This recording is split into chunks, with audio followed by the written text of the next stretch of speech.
मखमली गद्दों में भी वो सुकून कहाँ, जो सुकून अपनी दादी दादू की गोद में मिलता है। जय श्री राम दोस्तों, आज की ये दर्द भरी कहानी आप लोगों को पसंद आए तो please like and share subscribe ज़रूर कीजिएगा। कहानी को पूरा ज़रूर सुनिएगा और मैसेज करके ज़रूर बताइएगा। चलिए कहानी शुरू करते हैं। विदेश से लौटे पोते ने जब अपने दादी दादू को भीख मांगते देखा तो उसके होश उड़ गए। बूढ़े दादी दादू की दर्द भरी कहानी। सोहन को आज पूरे 5 साल हो चुके थे। अपनी दादी दादू और अपने माँ बाप से दूर हुए। सोहन भारत से विदेश अपनी इंजीनियर की पढ़ाई करने के लिए आया था। आज सोहन की दादी दादू की सालगिरह है और सोहन आज ही के दिन इंडिया वापस आ रहा है। सोहन बहुत ज़्यादा खुश था कि उसने अपने दादी दादू से मिलेगा। सोहन अपने दादी दादू से बहुत प्यार करता है। बचपन में सोहन जब भी स्कूल से आता सीधे अपने दादी दादू के पास जाता और स्कूल की सारी बातें बताया करता था। सोहन की इंजीनियर की पढ़ाई पूरी हो चुकी थी और एक अच्छी जॉब पर लग गया था। इसलिए उसने अपने भारत जाकर दादी दादू को सरप्राइज़ देने का सोचा। सोहन जब एयरपोर्ट पर पहुंचा तो फ़्लाइट 1 घंटा लेट थी। वह 1 घंटा भी काटना उसे बहुत मुश्किल हो रहा था। जैसे तैसे 1 घंटा पूरा हो गया और फ़्लाइट भारत के लिए उड़ान भर लेती है। सोहन अपने दादी दादू से काफ़ी महीनों बात नहीं करी थी। जब भी वे घर पर फ़ोन करता तो उसके मम्मी पापा कहते, तेरे दादी दादू तीरथ गए हैं। इसलिए सोहन जब अपने दादी दादू से बात नहीं कर पा रहा था तो उसने सोचा दादी दादू को इंडिया जाकर सरप्राइज़ देता हूँ। सोहन बस जल्दी से जल्दी अपने दादी दादू से मिलना चाहता था। वे अपने दादी दादू से पूछना चाहता था कि इतने महीनों से उन्होंने बात क्यों नहीं की। यह सारी बातें सोच ही रहा था कि फ़्लाइट भारत पहुंच जाती है। सोहन अपने घर पहुंच जाता है। टैक्सी से जैसे ही नीचे उतरता है उसे अपने दादू के संग बिताए दिन याद आने लगते हैं। दादू का घोड़ा बनकर पीठ पर बिठाना, दादी का कहानी सुनाते हुए खाना खिलाना, वो उनका प्यार से सर पर हाथ फेरना। सोहन अपने माँ बाप का इकलौता बेटा है। सोहन अपने मम्मी पापा और दादा दादी के संग रहता था। सोहन के स्कूल की पढ़ाई पूरी हो गई और वह विदेश इंजीनियर की पढ़ाई करने के लिए चला गया। विदेश में रहकर भी सोहन अपने संस्कार नहीं भूला था। सोहन ने डोरबेल बजाई। जैसे ही घर का दरवाज़ा खुला सामने सोहन के पापा थे। सोहन के पापा सोहन को देखकर चौंक जाते हैं, लेकिन वह अपने मम्मी पापा से मिलने की जगह अपने दादी दादू से मिलने उनके कमरे में चला जाता है। जब दादी दादू वहाँ पर नहीं दिखते तो वह पूरे घर में उनको आवाज़ लगाकर ढूंढता है। वह चारों तरफ आवाज़ लगाकर ढूंढने लगता है पर उसे अपने दादी दादू कहीं दिखाई नहीं देते। सोहन के पापा कहते हैं, बेटा बैठ तो जा, इतनी दूर से आया है, थक गया होगा। सोहन ने कहा, मम्मी पापा मैं थका नहीं हूँ, बस आप मुझे यह बताइए कि दादी दादू कहाँ हैं। मैं उनसे मिलने ही तो आया हूँ इतनी दूर से, और आज तो उनकी शादी की सालगिरह है। अच्छा आप समझा, मंदिर गए होंगे भगवान का आशीर्वाद लेने। आखिर आज उनकी शादी की सालगिरह जो है, मैं अभी मंदिर में जाकर ही उनसे मिल लेता हूँ। तभी सोहन की मम्मी ने कहा, बेटा तुम बिना बताए आ गए अचानक से, बता दिया होता तो पापा एयरपोर्ट से ले आते। मम्मी मैं सरप्राइज़ देना चाहता था इसीलिए नहीं बताया। मम्मी पापा एक दूसरे की तरफ देखने लगते हैं, फिर कहते हैं, बेटा दादी दादू मंदिर नहीं गए हैं, वे अपने किसी रिश्तेदार के गए हैं गांव में, थोड़े ही दिनों में आ जाएंगे। अच्छा तो ठीक है, आप मुझे वहाँ का नंबर दे दीजिए, मैं कॉल करके उनसे बात कर लेता हूँ। उन्हें पता चलेगा कि मैं वापस आ गया हूँ तो दौड़े दौड़े आ जाएंगे। सोहन के पिताजी ने कहा, बेटा वहाँ पर कोई फ़ोन की सुविधा नहीं है। तो हम ये सारी बातें सुनकर मायूस हो जाता है। फिर वे बोला, ठीक है, मैं अपने दोस्तों से मिलकर आता हूँ। और वह अपने दोस्तों से मिलने के लिए निकल जाता है। थोड़ी ही दूर जाने के बाद रास्ते में एक मंदिर के पास बैठे हुए एक बुज़ुर्ग दिखाई देते हैं। उनकी शक्ल उसके दादी दादू से मिलती जुलती है। उन्हें देखकर थोड़ी देर वह वहीं रुक जाता है और फिर सोचता है, यह मेरे दादी दादू कैसे हो सकते हैं? वह तो अपने किसी रिश्तेदार के यहाँ पर गए हुए हैं। फिर भी एक बार पास जाकर देख लेता हूँ।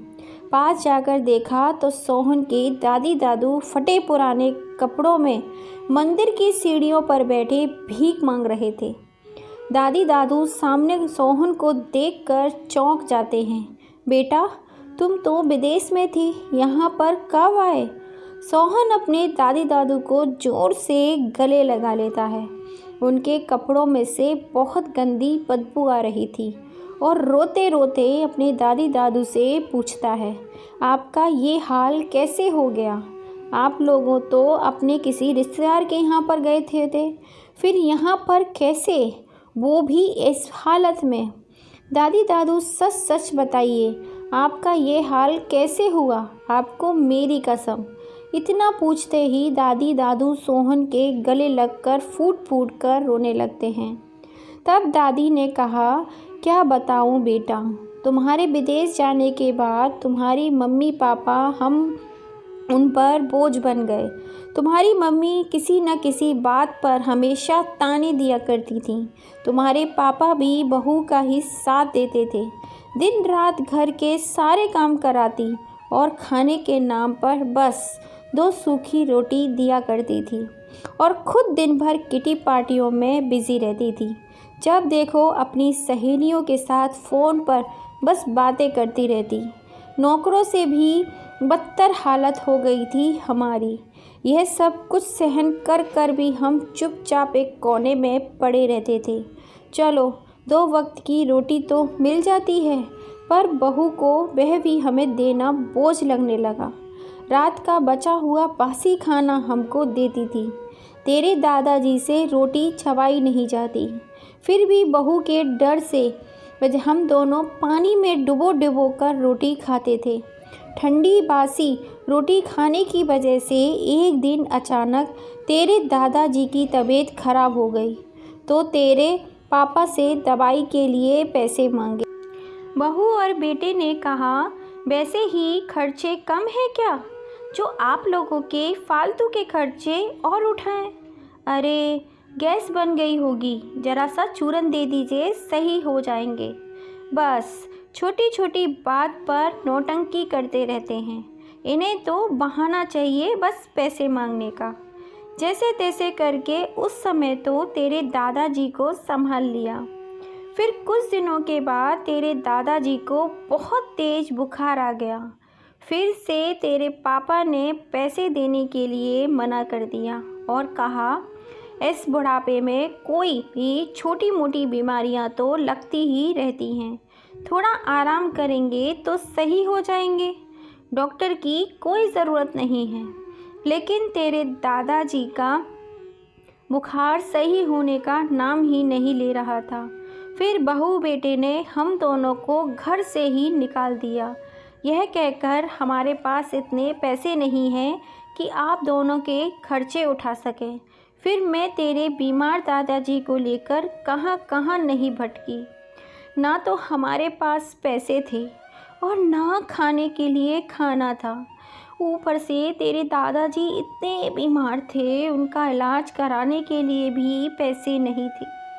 डॉक्टर ने कहा, पहले पैसे लाओ फिर इलाज करेंगे। मेरे पास गले में एक मंगलसूत्र था। अपने पति की जान बचाने के लिए मैंने उसको ही बेच दिया और तेरे दादाजी का इलाज कराया। धीरे धीरे तेरे दादाजी ठीक हो गए। फिर हम दोनों के पास न रहने की कोई जगह थी और न भूख के मारे हमारी हालत भी ख़राब हो रही थी। तब हमारे पास भीख मांगने के अलावा और कोई चारा नहीं था। ये सारी बातें सुनते हुए सोहन का कलेजा फटा जा रहा था। पापा मम्मी ने आप दोनों के साथ बहुत गलत किया। ऐसा करके उन्होंने बिल्कुल भी अच्छा नहीं किया। सोहन फिर अपने दादी दादू से कहता है, चलो आप मेरे साथ घर चलो। दादी दादू बोले, बेटा हमको उस घर में नहीं जाना, थोड़ी सी ही तो ज़िंदगी बची है, यहीं इसी मंदिर में सीढ़ियों पर ही गुजार लेंगे। सोहन ने कहा, आप मंदिर की सीढ़ियों पर भीख मांगकर क्यों गुजारा करेंगे? वह घर आपका है, उसे आपने अपनी मेहनत से बनाया है, उसमें रहने का हक भी आप ही का है। आप चलिए मेरे साथ। और आज तो आपकी शादी की भी सालगिरह है। सोहन अपने दादी दादू को लेकर घर जाता है। आप चिंता मत करिए, मैं आपके साथ हूँ। घर ले जाकर सबसे पहले नहला धुलाकर दादी दादू को साफ़ सुथरे कपड़े पहनाता है। फिर उनके लिए बाज़ार से खाना मंगाता है। बहुत दिनों के बाद इतना अच्छा खाना खाकर दादी दादू की आंखों में आंसू आ जाते हैं और वे अपने पोते को गले से लगा लेते हैं। सोहन के मम्मी पापा अपने माँ बाप को घर में देखकर एकदम से भड़क जाते हैं और कहते हैं, आप लोगों की हिम्मत कैसे हुई यहाँ पर आने की? तभी सोहन ज़ोर से चिल्लाता है, आपकी हिम्मत कैसे हुई मेरे दादी दादू से इस तरीके की बात करने की? सोहन की मम्मी ने कहा, इन दोनों बुढ़े बुढ़िया को हम घर में नहीं रख सकते, ये हमारा घर है। तभी सोहन ने गुस्से से कहा, आपका घर? ये आपका घर कैसे हुआ? यह घर मेरे दादी दादू का है, इन्होंने अपने खून पसीने की कमाई से बनाया है और आप कहते हैं मेरा घर? आप लोगों ने इनके घर से ही इनको निकाल दिया। आपकी हिम्मत कैसे हुई ऐसा करने की? आपने एक बार भी नहीं सोचा कि ये लोग कहाँ जाएंगे, क्या खाएंगे? बस छोड़ दिया इनको मरने के लिए, मंदिर की सीढ़ियों पर भीख मांगने के लिए। आप लोग इस घर से निकलिए, यह मेरे दादी दादू का घर है और इस घर में रहने का हक भी इन्हीं का है। तभी उसके दादी दादू ने कहा, निकल मेरे घर से, ऐसे नालायक बेटे की मेरे घर में कोई ज़रूरत नहीं है। तभी उनके बहू बेटे दोनों पैरों में गिर जाते हैं। बाबूजी हमें माफ़ कर दीजिए, हमसे बहुत बड़ी गलती हो गई, हम लोग आगे से ऐसा कुछ नहीं करेंगे, प्लीज़ हमें माफ़ कर दीजिए। लेकिन दादाजी ने कहा, अब तुम लोग इस घर से निकल जाओ, हम दोनों बूढ़े बूढ़ी एक दूसरे के सहारे सुख शांति से रहेंगे। तभी सोहन अपने माँ बाप को घर से बाहर निकाल देता है और अपने दादी दादू के संग खुशी खुशी रहने लगता है। कुछ समय रहने के बाद वे वापस से अपने घर यानी विदेश वापस चला जाता है, क्योंकि वहाँ पर उसकी जॉब की थी और हर महीने अपने दादी दादू को पैसे भेज देता है, जिससे उनका गुजारा अच्छे से होने लगता है और खुशी खुशी वे दोनों आराम से रहने लगते हैं। तो नमस्कार दोस्तों, आपको ये दुख भरी कहानी कैसी लगी? कहानी थोड़ी सी भी पसंद आई हो तो लाइक शेयर एंड सब्सक्राइब ज़रूर कीजिएगा और ज़्यादा से ज़्यादा अपने फैमिली फ्रेंड में शेयर कीजिएगा। फिर मिलेंगे ऐसी ही किसी नई कहानी के संग। जय श्री राम दोस्तों, फिर से आप सबका दिल से धन्यवाद। जय श्री राम।